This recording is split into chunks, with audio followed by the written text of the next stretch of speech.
నమస్తే, welcome to పురాలోకల్. ప్రస్తుతం మనం గాంధీ భవన్లో ఉన్నాము. ఆర్యవైశ్య కార్పొరేషన్ చైర్పర్సన్ కల్వ సుజాత గుప్తా గారితో ఉన్నాము. కాంగ్రెస్ మహిళా అధికారులని అంటే మహిళా ప్రజాప్రతినిధులని ప్రతిపక్షాలు ఇష్టం వచ్చిన రీతిగా విమర్శిస్తున్నాయి. తారస్థాయికి చేరిపోయాయి విమర్శలు, కేసులు దాకా వెళ్ళాయి. దీనికి కారణం మొదట ఎవరు మొదలు పెట్టారు? ఇలా జరగడానికి కారణం ఏంటి?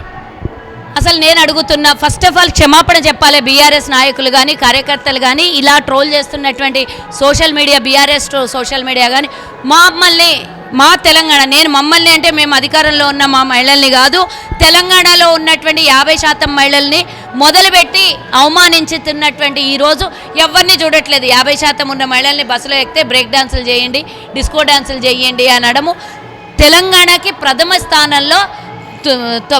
స్థానంలో ఉన్నటువంటి గవర్నర్ని అవమానపరచడం, ఒక గిరిజన మహిళా మంత్రిగా ఉంటే సీతక్కని ట్రోల్ చేయడం, ఇదే ఈరోజు బీసీ నాయకురాలు బీసీ మంత్రిగా ఉంటే సురేఖక్కని ఇబ్బందిగా మాట్లాడడము, వాళ్ళు చేసినటువంటి స్కాములు బయటకు వస్తాయి. తనకు తెలుసు కాబట్టి తను మాట్లాడిన మాటల్లో కావాలని ఏదో తీసుకొని ఆమెని కించపరిచే విధంగా చేసినటువంటి దొంగలు అస్సలు స్కామ్ బయటపడనీయకుండా, జాగృతి పేరు మీద చేసినటువంటి స్కాము పండగ పూట బయటపడనీయకుండా కేటీఆర్ ఇందులో చేనేత కార్మికులకి ఆదుకుంటున్నాడని అబద్ధం చెప్పి సూరత్కి వ్యాపారాన్ని ఇచ్చినటువంటి విషయము బయటపడకుండా, అన్నిటికన్నా ముఖ్యంగా ఎంతోమంది 400 మంది చేనేత కార్యకర్తలు చనిపోయినారు, ఆ విషయం బయటపెడుతుంది.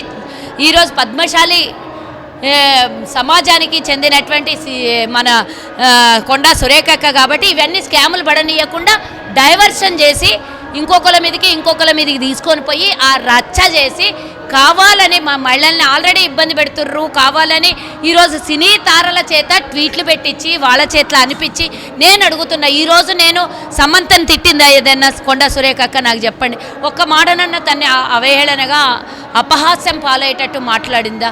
ఈరోజు తన ఆత్మగౌరవం నిలబడేటట్టుగా మాట్లాడింది.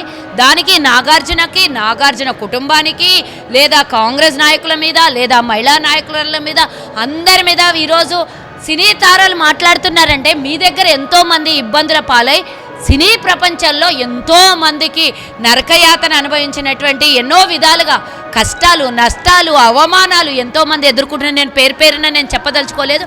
ఎన్నో అవమానాలు ఎదుర్కొన్నటువంటి సందర్భాలలో మహిళలకి తోడుగా నిలబడి ఎందుకు మాట్లాడలేదు వీళ్ళు? ఈరోజు ఎందుకు వచ్చింది అంటే ఇదంతా కేటీఆర్ ఆడిస్తున్నటువంటి డ్రామా అని మనకు తెలియదా?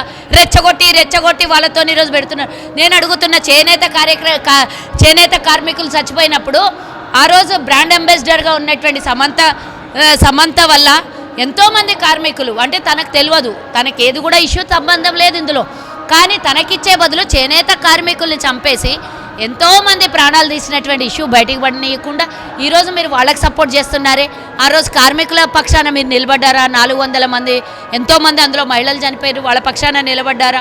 ఎన్నో ఉన్నాయి. ఇలా తీసుకుంటూ పోతే 196 సమస్యలు ఉన్నాయి కాబట్టి ఆ సమస్యల్ని బయటపడనీయకుండా కేటీఆర్ ఎస్కేప్ అయ్యి వాళ్ళ చేత ట్వీట్లు పెట్టించి, వాళ్ళ చేత కేసులు పెట్టించి, వాళ్ళ చేత మాట్లాడిస్తున్నారు. కేటీఆర్ పైన రానున్న రోజుల్లో ఎలాంటి నిరసనలు తెలుపబోతున్నారు? నిరసనల కన్నా ముఖ్యంగా తెలంగాణ ప్రజలు తగు శాస్తి నేర్పిస్తారు. ముఖ్యంగా మా మహిళా సమాజం ఒకరోజు రానున్న రోజుల్లో ఎప్పుడో ఒకరోజు చెప్పులు చీపురు దెబ్బలతో తన్నులు తినేది పక్కా గ్యారెంటీ.